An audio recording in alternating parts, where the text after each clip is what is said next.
இரவு ஜெபம். கர்த்தருக்கு ஸ்தோத்திரம். யாத்ராகமம் 2வது அதிகாரம் 23-25 வரை. இஸ்ரவேல் ஜனங்கள் அடிமைத்தனத்தினால் தவித்து முறையிட்டு கொண்டிருந்தார்கள். அவர்கள் அடிமைத்தனத்திலிருந்து முறையிடும் சத்தம் தேவ சந்நிதியில் எட்டினது. தேவன் அவர்கள் பெருமூச்சை கேட்டு தாம் ஆபிரகாமோடும் ஈசாக்கோடும் யாக்கோபோடும் செய்த உடன்படிக்கையை நினைவு கூர்ந்தார். தேவன் இஸ்ரவேல் புத்திரரை கண்ணோக்கினார். தேவன் அவர்களை நினைத்தருளினார். கர்த்தர் கொடுத்த நல்ல வார்த்தைகளுக்காய் கர்த்தருக்கு நன்றி செலுத்துவோமாக. எங்களை நேசிக்கிற நல்ல இயேசுவே, இந்த நாளில் நீர் எங்களுக்கு பாராட்டின எல்லா ஆசீர்வாதங்களுக்காய் மக்கள் நன்றி செலுத்துகிறோம் அப்பா.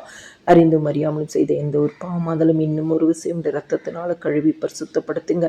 காலைதோறும் கிருபைகள் புதியவைகளாக இருக்கிறது. புதிய கிருபையினால ஒவ்வொரு குடும்பங்களையும் நிரப்புங்க. கிறிஸ்துக்குள் பிரியமானவர்களே, இஸ்ரவேல் ஜனங்கள் அடிமைத்தனத்தில் முறையிடும் சத்தம் தேவ சந்நிதியில் வந்து எட்டினதாம். இந்த இரவு நேரம் ஜெபத்தை கேட்க உங்களுடைய ஜெபங்கள் தேவ சந்நிதியில் எட்டினது என்று சொல்லி நீங்கள் விசுவாசிக்கும் பொழுது உங்கள் ஜெபங்களுக்கு நிச்சயமாகவே பதில் உண்டு.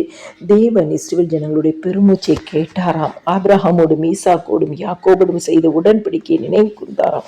ஆண்டவராகிய இயேசு கிறிஸ்து இந்த இரவு நேரத்தில் பெருமூச்சோடு விண்ணப்பம் பண்ணுகிற உங்களுக்கு, இருதயத்தின் பாரத்தோடு விண்ணப்பம் பண்ணுகிற உங்களுக்கு ஆண்டவர் உங்கள் பெருமூச்சை கேட்டு ஆண்டவர் உங்களுக்கு வாக்கு பண்ணின வாக்கு தத்தங்களை நினைவு கூர்ந்து இந்த இரவு நேரத்தில் உங்களுக்கு அற்புதங்களை செய்வார். ஆண்டவர் ஆகிய தேவன் இஸ்ரவேல் புத்திரரை கண்ணோக்கினார். தேவன் அவர்களை நினைத்தருளினாராம்.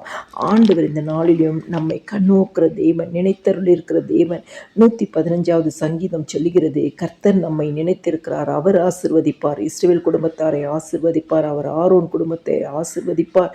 கர்த்தர் உங்களையும் உங்கள் பிள்ளைகளையும் வர்த்திக்க பண்ணுவார். வானத்தையும் பூமியும் படைத்த கர்த்தராலே நீங்கள் ஆசிர்வதிக்கப்பட்டவர்கள்.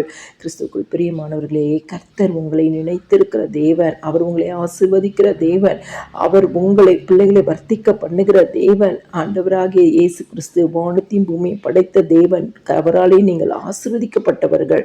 இந்த இரவு நேரத்தில் உங்கள் பெருமூச்சை கேட்கிற தேவன், உங்கள் விண்ணப்பத்தை கேட்கிற தேவன், உங்களுடைய முறையீடை கேட்கிற தேவன், உங்களுக்கு உடன்படிக்கை பண்ணின நினைத்து அதன்படியே உங்களை ஆசிர்வதிக்கிற தேவன். ஆண்டவராக இயேசு கிறிஸ்துவின் நாமத்தை அறிக்கை செய்யுங்க.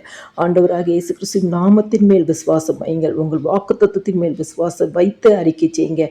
இந்த இரவில் நீங்கள் அற்புதங்களை காண்பீர்கள். எல்லா துதியும் கனமும் மகிமையும் ஸ்தோத்திரமும் என் ஆண்டவராக இயேசு கிறிஸ்து ஒருவருக்கே செலுத்துகிறேன். ஆமென்.